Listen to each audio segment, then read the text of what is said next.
Welcome to That's Good Sports. I am Brandon. I've always thought Jack Ham sounded way too tasty to be a member of the Steel Curtain Perna. He also looked too nice, especially compared to Jack Lambert. But without Jack Ham and Jack Lambert, the world would have never gotten John Ham or Adam Lambert or Jack the Steelers fan from This Is Us, or probably Steely McBeam for that matter. This guy slaps your girl's ass? What are you doing besides thanking him? Sometimes the world just makes too much sense. Unless, of course, you're a former skill player for the Steelers. Today, we will review the Steelers' entire offseason, which felt like two sci-fi channel movies happening at the same time. Specifically, Megapython versus Gatoroid and Jurassic Dead. It's like, can you just go back to being Sharknado and winning the AFC North? Steelers, better or worse, 2019. That's Good Sports.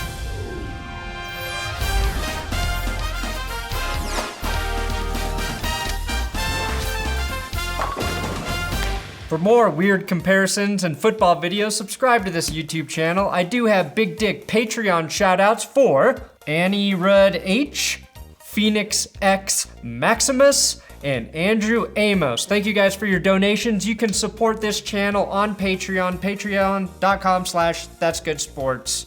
It's really how I pay for my heart medication. Quickly, I'd like to recap the Steelers' season the way I remember it. Pittsburgh tied the Browns before anyone thought Cleveland was worth a damn. Vance McDonald performed unauthorized chiropractic work on Chris Conte, which caused the Steelers to miss the playoffs with a 9-6-1 record. JuJu Smith-Schuster stole all of Antonio Brown's Pizza Hut money, just like Hooker stole all of Le'Veon Bell's jewelry and Robert Kraft's dignity. Antonio Brown argued with everyone who wasn't a mirror, and the Steelers' season can best be summed up in one play. The play Big Ben threw a goal line interception to Broncos defensive tackle Shelby Harris to lose in inexplicable fashion. That is not a commentary on the Broncos color rush uniforms. Nothing about that play made any sense, including Roethlisberger blaming Antonio Brown, the altitude, and shellfish for the interception. Just as nothing about the Steelers' drama-filled season made any sense. Well, except JuJu's Instagram post and James Conner's armadillo haircut. Those I understood. It took a while, but I think the Steelers finally showed their true colors. I think Brown finally showed his true colors. Nobody calls me yellow. I mean, the Steelers are black and gold, and Brown was never golden, except for his mustache. Brown was just yellow! Which leads me into the Steelers' key losses. Steelers key losses.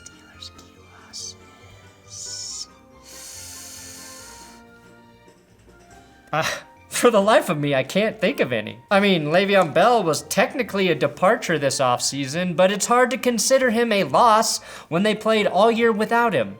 Bell is obviously more versatile and a better all-around back than James Conner, but like the Conners, you couldn't really tell if the show was better without Roseanne. Definitely not better than the original, but compared to the reboot, too hard to say. I think between Conner and the newly drafted Benny Snell, they're gonna run the ball just fine. They have a good offensive line ahead of him. They'll probably lose 80% of the receiving threat, but maybe, just maybe, Vance McDonald will become an 80-catch tight end. The biggest loss I want to talk about isn't even a player. It's Mike Munchak, who went to Denver to coach the offensive line. This really was a shocking departure considering he went to Denver to interview for the head coaching position and ended up leaving for the exact same job he had with the Steelers. It's probably how I will negotiate my first contract with ESPN. The Steelers still have 3 Pro Bowlers in Alejandro Villanueva, David DeCastro, and Marquise Pouncey on their line, but we're gonna see how much of their success was the result of some guy telling them what to do. Of course, the Steelers also traded their right tackle Marcus Gilbert to Arizona, which is concerning in a division with teams that can rush the passer like Cleveland and Baltimore. I don't know, it still sounds weird to say Cleveland and not follow it with the punchline, but they can get after the passer. Steelers also lost Jesse James, the tight end, and he was assassinated by the coward Martha Ford and brought to the Detroit Lions. All right, fine, let's talk about Antonio Brown. It's going to be a huge void in their offense. But as far as a culture/locker room move, it was probably the right thing to do, regardless of who you blame for his antics. But Brown is at least a top 10 wide receiver ever, and it's going to be hard to make up for that production between the other receivers. Now, Steelers' key additions. Pittsburgh took a rare dip into free agency and signed Mark Barron, the converted safety who now identifies as a linebacker from the Rams. They also signed the Count of Donte Moncrief to a 2-year safe deal that's actually a 1-year prove-it contract. Moncrief could be a great pickup as he's only 25 years old and somehow managed nearly 50 catches with Blake Bortles last year. I could see him easily having a 10-touchdown season with Big Ben. Then Steven Nelson, cornerback from the Chiefs. This is a great move for the Steelers if their intention is to keep mediocrity as the absolute peak for their secondary. Nelson with 4 picks is coming off his best year in Kansas City, but being the sole above-average player in the Chiefs secondary is like being the one dandelion that blossoms through a pile of dog shit in your backyard. You notice it, but I'm pretty sure it's still a weed. Steelers taking Nelson is weird because he certainly didn't make an impression on them week 2 last year when he played arguably his worst game of the season, 3 missed tackles, and he gave up a touchdown. But just like you'd want in a corner, he finished the season much worse than he started, allowing 6 touchdowns in the final 7 games, including the playoffs. There's something to be said about that consistency. There's also something to be said for Nelson improving every year that he's been in the NFL. So I'm not a total dick, okay? Now I do need to pay my respects to Anthony Chickillo, who re-signed with the Steelers after telling the Patriots to piss off with their contract offer. I'm paraphrasing, of course, but anytime a guy doesn't go to the Patriots, I have to respect that man, as if he just chose to fight for the North instead of the South in the Civil War. Fun fact, the name Chickillo originated from the noble chicken farmers who provided Civil War-era soldiers with food. Think Chick-fil-A with a 60% greater chance of salmonella, which was actually one of the best diseases you could get back then. To the Steelers draft. Now, there's no player that the Broncos did not draft that I will follow more closely than Devin Bush. The Broncos needed a linebacker the way most of us need a drink after work. The Steelers, however, needed an inside linebacker the way a broke heroin addict needs to perform fellatio for a bag of black pearl. The Steelers have a great defensive line and a pass rush, so adding Devin Bush, arguably the best cover backer in the draft, could quickly transform that front 7 into a complete top 5 unit.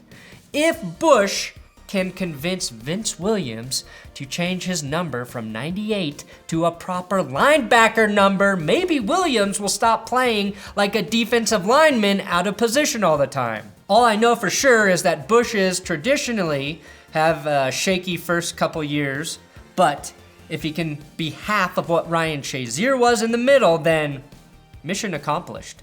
Deontay Johnson was a small receiver with a huge upside who was selected with the pick the Steelers hauled in during the Antonio Brown trade. Many are hoping he turns into the next AB in Pittsburgh. Personally, I think you should root for him to turn into the next Emmanuel Sanders that you don't let go. Rooting for another AB in Pittsburgh is like rooting for a brain tumor to return. Sure, it'll make you super smart and give you superpowers like John Travolta in Phenomenon. Possible. But ultimately, it will kill your team. I think I'm what everybody can be. Everyone with a malignant tentacle. No. Corner Justin Lane wasn't just a great value pick in the 3rd round, he's also the most photogenic draft pick. Just like linebackers, the Steelers can use all of the corners they can find. Lane is 6'2", so if he can cover in the NFL, he has a chance to become a cornerstone of that secondary. Then they took running back Benny Snell from Kentucky. who we mentioned in another episode is the nephew of Matt Snell, former running back that made Joe Namath not look like an idiot in Super Bowl III. Snell should help ease the loss of Le'Veon Bell. Not as much as Le'Veon Bell did by never playing, but I think you know what I mean. Then the Steelers grabbed Zach Gentry, a tight end from Michigan, edge rusher Sutton Smith from Northern Illinois, who had double-digit sack seasons each of the last 2 years. Since he looks exactly like TJ Watt, defensive coordinator Keith Butler should be able to disguise his defenses better than ever. 6th rounder defensive tackle Isaiah Buggs, already a solid name, should be the best pick the Steelers made in this draft, primarily because his nickname is Big Pooh. Ulysses Gilbert III, drafted solely to help the Steelers win the North as a member of the Union. And I bet you thought that Civil War reference earlier was just because I've been listening to a lot of Guns N' Roses lately. Ulysses also prefers to only date women who were alive during the Civil War. Finally, it was Derwin Gray, a tackle from Maryland, who, since the Steelers drafted him, will probably turn into a Pro Bowl tackle. Now, the Steelers' breakout player for this season. Here's the thing. Someone is going to have to catch passes besides JuJu Smith-Schuster. Big Ben is good enough at spreading the ball around that someone is going to have a big year outside of JuJu, and I think that someone is Vance McDonald. Is that because he's really the only tight end on the roster who's proven he can catch an NFL football? Maybe. Was it another excuse to show him stiff-arming Chris Conte into the Earth's crust last season? Definitely. But he's gotten better the last 2 years, jumping from 200 yards in 2017 to 600 in 2018. I think that goes up simply because he's one of the few receivers who have been in this offense for 3 years now. And again, mostly the stiff arm thing. Now, biggest weaknesses for the Steelers. Aside from losing 2 of their best offensive players, that can't possibly be good, right? But it does highlight the fact that behind JuJu Smith-Schuster, the Steelers have a ton of youth and inexperience at wide receiver between James Washington, who underperformed as a rookie, Ryan Switzer, and Deontay Johnson. Roethlisberger is known for getting young guys involved in the offense pretty early, so with the absence of Antonio Brown, it's going to be sink or swim right away for these players. Don't be surprised, though, if Donte Moncrief reestablishes himself as a starter after spending last year with the Jags, where he almost put up 700 yards with Blake Bortles and Cody Kessler. Always look for a guy like that to rebound, considering he's going from a Sears catalog to Pornhub. Your numbers are going to go way up, and the only barrier is exhaustion. And humiliation, if that's what you're into. So my 2019 prediction for the Steelers. The good news for the Steelers is I don't think the Ravens will be better in 2019. The bad news is I think the Browns will be. And it's hard to argue that losing 2 of the best offensive players in the NFL is ever a good thing, even for the Skips and Stephen A's of the world. Everything is predicated on the defense taking a leap further than Antonio Brown can throw a piece of furniture off of a balcony.